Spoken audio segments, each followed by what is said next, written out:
Hello friends, welcome to class moment tuition. मेरा नाम आदर्श शुक्ला है और आज अपन फाइनाइट ऑटोमेटा को रिप्रेजेंट करने का एक और तरीका देखेंगे जिसको अपन ट्रांजिशन टेबल बोलते हैं। तो ट्रांजिशन टेबल जैसे इसके नाम से ही दिख रहा है कि एक टेबुलर वे है रिप्रेजेंट करने के लिए फाइनाइट ऑटोमेटा को। तो एज अ टेबल अपन फाइनाइट ऑटोमेटा को रिप्रेजेंट करना ये क्लास में देखेंगे, ठीक है ना। तो यहाँ पे मैंने कुछ 4-5 पॉइंट्स लिख के रखा हुआ है कि फाइनाइट ऑटोमेटा को रिप्रेजेंट करने का जो दूसरा तरीका है ट्रांजिशन टेबल, उसको कैसे काम में ले सकते हैं अपन। तो ठीक है, यहाँ पे पहला पॉइंट मैंने लिखा हुआ है कि it is a tabular way to represent finite automata. तो मैंने आपको जैसे पहले भी बताया कि ये एक फाइनाइट ऑटोमेटा को एक एज अ टेबल अपन रिप्रेजेंट इससे कर सकते हैं, ठीक है ना। इसमें जो रोज होती हैं वो डिनोट करती हैं स्टेट्स को, और जो स्टेट्स आपको पहले भी पता होगा, लास्ट क्लास में भी मैंने बताया, दो दो तीन बार मैं बता चुका हूँ कि स्टेट क्या होता है। तो आप लास्ट क्लास में देख लीजिए कि स्टेट्स क्या होती हैं, तो आगे आपको अच्छे से समझ में आ जाएगा। और जो कॉलम होते हैं तो वो सिम्बॉल्स को रिप्रेजेंट करते हैं। इनपुट में जो अपने को सिम्बॉल मिलते हैं वो सिम्बॉल को डिनोट करते हैं, कहाँ पे अपन, कॉलम पे। और जो चौथा पॉइंट है तो उसमें इनिशियल स्टेट को कैसे डिनोट किया जाता है, तो एरो बना करके इनिशियल स्टेट को डिनोट किया जाता है। और फाइनल स्टेट को डिनोट करने के लिए अपन सर्कल का यूज़ करते हैं, ठीक है ना। तो ये कुछ छोटी सी चीज़ें हैं। अभी अपन एग्जाम्पल में देखेंगे तो एग्जाम्पल से अपने को ज़्यादा अच्छे से क्लियर हो पाएगा कि फाइनाइट ऑटोमेटा को कैसे का रिप्रेजेंट किया जाता है। तो देखते हैं एग्जाम्पल में क्या है। तो यहाँ पे मैंने एक एग्जाम्पल लिखा हुआ है कि m इज इक्वल टू, ये अपने फाइनाइट ऑटोमेटा का डेफिनेशन ये पहला ब्रैकेट, ये दूसरा ब्रैकेट, ये तीसरा, ये चौथा और ये पांचवा। तो फाइनाइट ऑटोमेटा के ये 5 टपल्स हो गए, ठीक है ना। 5 टपल्स में पहला टपल क्या हुआ करता था, जब अपन ने देखा था फाइनाइट ऑटोमेटा का डेफिनेशन, तो उसमें मैंने आपको बताया था कि पहला टपल होता है क्यू, दूसरा टपल होता है सिग्मा, तीसरा टपल होता है डेल्टा, चौथा टपल होता है क्यू नॉट, और ये होता है एफ, ठीक है ना। तो इनके कुछ मीनिंग्स थे। तो क्यू का मीनिंग क्या होता है कि सेट ऑफ ऑल स्टेट्स होता है, सिग्मा का मीनिंग होता है सेट ऑफ सिंबल, और डेल्टा ट्रांजिशन फंक्शन होता है। तो एफ ए के लिए अपन बना रहे हैं तो ऊपर पे यहाँ पे मैंने ट्रांजिशन के फंक्शन पे लिखे हुए हैं, तो ये फंक्शन के हिसाब से अपना सवाल आगे काम करेगा। तो क्यू नॉट लिखा हुआ है, तो क्यू नॉट का मतलब क्या होगा, इनिशियल स्टेट क्या होगा, क्यू नॉट होगा। ये स्टेट के अंदर में जो एक चीज़ है क्यू नॉट, तो ये अपना इनिशियल स्टेट है। और जो मैंने क्यू वन लिखा हुआ है तो क्यू वन क्या होएगा, फाइनल स्टेट होएगा, ठीक है। तो ये फाइनाइट ऑटोमेटा से ताल्लुक रखता है ये चीज़, ये जो चीज़ लिखा हुआ है। और यहाँ पे जो मैंने ये लिख के रखा हुआ है तो ये डेल्टा की डेफिनेशन है, ठीक है ना। डेल्टा में मैंने जैसे आपको बताया था कि डेल्टा का क्या प्रॉपर्टी होता है कि एक स्टेट को और एक इनपुट सिंबल को एज अ इनपुट रिसीव करता है और एज अ आउटपुट आपको एक नई स्टेट देता है।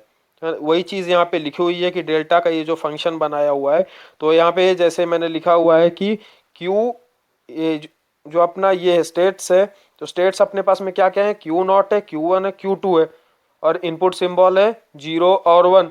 तो यहाँ पे वो हिसाब से ये बनाया हुआ है कि आगे में कैसे क्या काम करेगा, अपना फ्लो कैसा है वो इससे डिसाइड होएगा। तो पहले अपन एक काम करते हैं कि इसका एक स्टेट डायग्राम बनाने की कोशिश करते हैं। तो स्टेट डायग्राम जैसे कि आप देख पा रहे होंगे कि इसमें टोटल कितने 3 स्टेट रहेंगे, ठीक है ना। ये जो अपने को फाइनाइट ऑटोमेटा दिया हुआ है इसके अंदर में टोटल स्टेट्स कितने होंगे, 3 स्टेट होंगे। क्यों, क्योंकि यहाँ पे लिखा हुआ है क्यू नॉट, क्यू वन और क्यू टू, ये क्यू के अंदर में आते हैं। और क्यू का मतलब क्या होता है कि सेट ऑफ ऑल स्टेट्स है। तो इसलिए अपन वो हिसाब से क्या करेंगे कि अपन स्टेट्स बना लेंगे। तो स्टेट्स बनाना लास्ट क्लास में मैंने आपको बताया था कैसे बनाना होता है।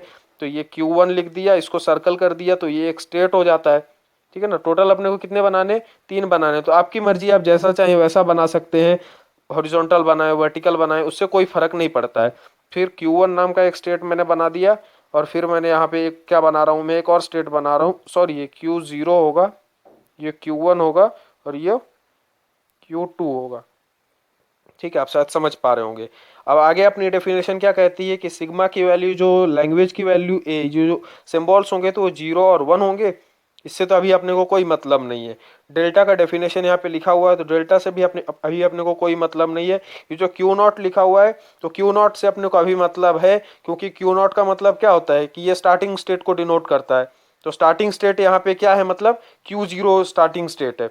और अपन जो अपन ने पहले क्लास में अपन ने पढ़ा था स्टेट डायग्राम, तो स्टेट डायग्राम में अपन ने सीखा था कि कोई भी स्टार्टिंग की स्टेट जब अपन डिनोट करते हैं तो एरो के सिंबल से डिनोट करते हैं, ठीक है ना।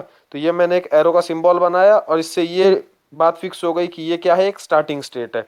Q0 क्या है, एक स्टार्टिंग स्टेट है। और इसके बाद में मैंने उसी तरह से यहाँ पे फाइनल स्टेट के रूप में मैंने किसको माना है, Q1 को मैंने फाइनल स्टेट माना हुआ है। तो मैं Q1 को क्या कर दूंगा, डबल सर्कल कर दूंगा। तो इससे क्या फिक्स हो गया कि ये Q1 फाइनल स्टेट है, और क्यू नॉट क्या है, स्टार्टिंग स्टेट है।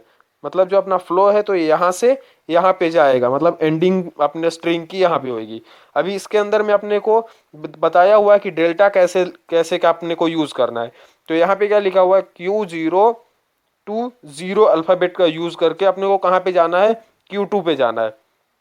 तो ये रहा अपना Q0 से अपन फ्लो लाइन के थ्रू अपन कहाँ पे जाएंगे, Q2 पे जाएंगे। तो Q0 से ये Q2 पे आ गए अपन, ठीक है ना। और सिंबल कौन सा यूज करना है, तो यहाँ पे ये लिखा हुआ है सिंबल का यूज करना है अपने को 0। तो यहाँ पे मैं क्या लिख दूंगा, सिंपली यहाँ पे मैं 0 लिख दूंगा। तो इसका मतलब क्या हो गया कि ये जो इन्होंने फंक्शन बनाया होता है वो फंक्शन को अपन ने यहाँ पे स्टेट डायग्राम में अपन ने इसको इम्प्लीमेंट कर दिया। Q0 नाम की स्टेट से का क्यू नाम के अल्फाबेट का यूज करके मैं कहाँ पे जाऊंगा, Q2 पे जाऊंगा। तो मैं वही कर रहा हूँ कि Q0 नाम के स्टेट से क्यू नाम के अल्फाबेट का यूज करके मैं यहाँ पे Q2 पे पहुंच गया हूँ, ठीक है ना।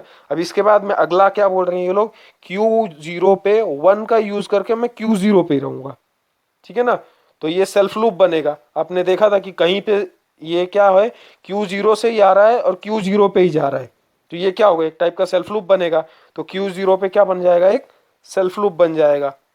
और सेल्फ लूप में मैं क्या वैल्यू लिखूंगा, 1 की वैल्यू लिखूंगा, क्योंकि 1 Q0 से 1 का यूज करके मैं Q0 पे ही पहुंच रहा हूँ।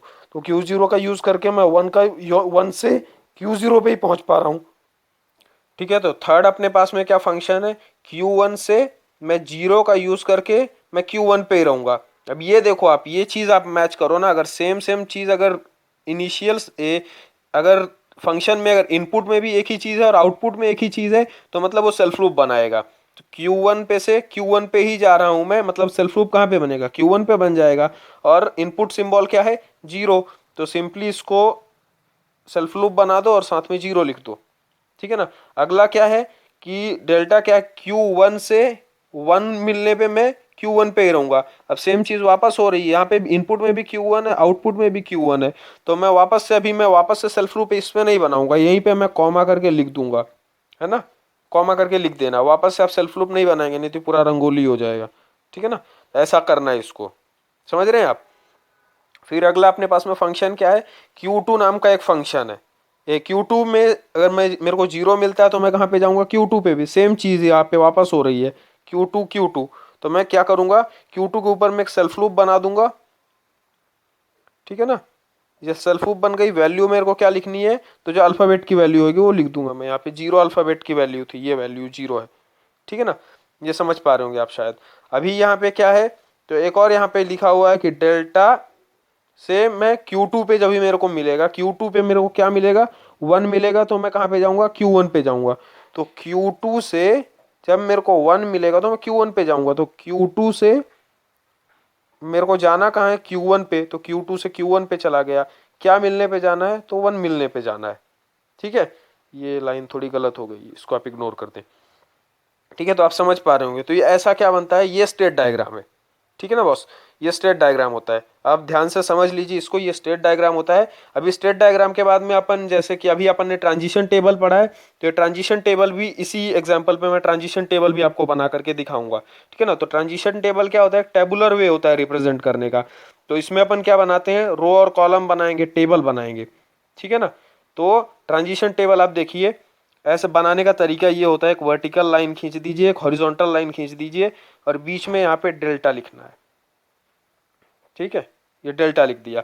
और जैसे कि आपको मैंने बताया था कि रो डिनोट स्टेट्स, ठीक है ना। तो रो मतलब ये ऐसा, ये रो होता है। तो रो के अंदर में अपने को क्या लिखना है, स्टेट्स लिखना है। तो स्टेट्स अपने पास में कितने हैं, यहाँ पे देखिए Q0 Q1 Q2, total 3 state है। तो ये लिख दीजिए Q0 Q1 and Q2 states लिख दिया। इसके बाद में देखिए column represent input, input symbol. Column क्या रिप्रेजेंट करता है, इनपुट सिंबल।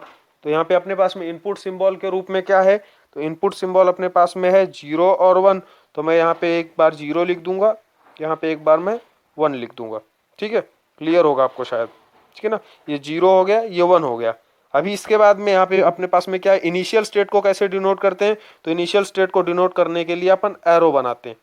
तो ये मैंने एरो बना दिया Q0 पे, क्यों, क्योंकि Q0 एक इनिशियल स्टेट है अपनी। और फाइनल स्टेट पे क्या करते हैं, तो फाइनल स्टेट पे सर्कल बनाते हैं। फाइनल स्टेट पे लो भाई मैंने सर्कल बना दिया, Q1 फाइनल स्टेट है यहाँ पे अपनी, तो Q1 पे बना दिया सर्कल। ठीक है, Q1 पे मैंने क्या बना दिया, सर्कल बना दिया Q1 के ऊपर में। अभी मैं क्या करूंगा, अब जैसे जैसे यहाँ पे बोला हुआ है वैसे वैसे अपन करते जाएंगे। Q0 पे से अभी मेरे को अगर 0 मिलता है, Q0 पे से अगर मुझे 0 मिलता है तो मैं Q2 पे जाऊंगा।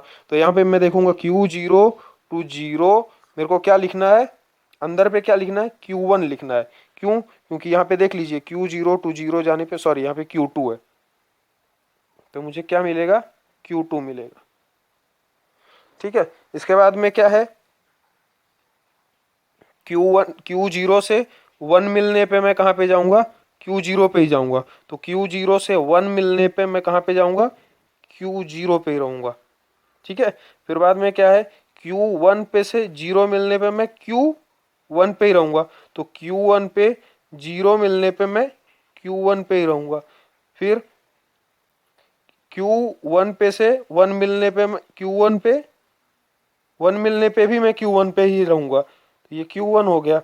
Q1 टू 1 Q1 मिलेगा मुझे, Q1 टू 1 Q1 मिल जाएगा। ठीक है ना। फिर अगला क्या है, Q2 से मेरे को जाना है 0 लेकर के मैं Q2 पे पहुंचूंगा। तो वही सेल्फ लूप वाली बात हो गई, Q2 से 0 लेकर के मैं जाऊंगा अगर, तो मेरे को Q2 मिलेगा। ठीक है, फिर बाद में क्या है, Q2 पे से मैं 1 लूंगा तो मुझे Q1 मिलेगा। तो Q2 से 1 लूंगा मैं, तो ये मुझे मिल गया Q1। तो ये होता है स्टेट डायग्राम, इनका आपस में कनेक्शन है, इसका और इसका मीनिंग सेम होता है। ठीक है, तो आई होप आपको ये वीडियो समझ में आया होगा। अगर अच्छा लगा तो इसको प्लीज़ लाइक करिए, अपने दोस्तों के साथ में शेयर करिए और चैनल को सब्सक्राइब करिए। यहाँ पे बहुत सारे और ऐसे ही वीडियो आएंगे, TCS का पूरा सीरीज़ आने वाला है। अगले क्लास में अपन DFA देखेंगे। ठीक है, तो देखते रहिए, सीखते रहिए, खुश रहिए। Thank you.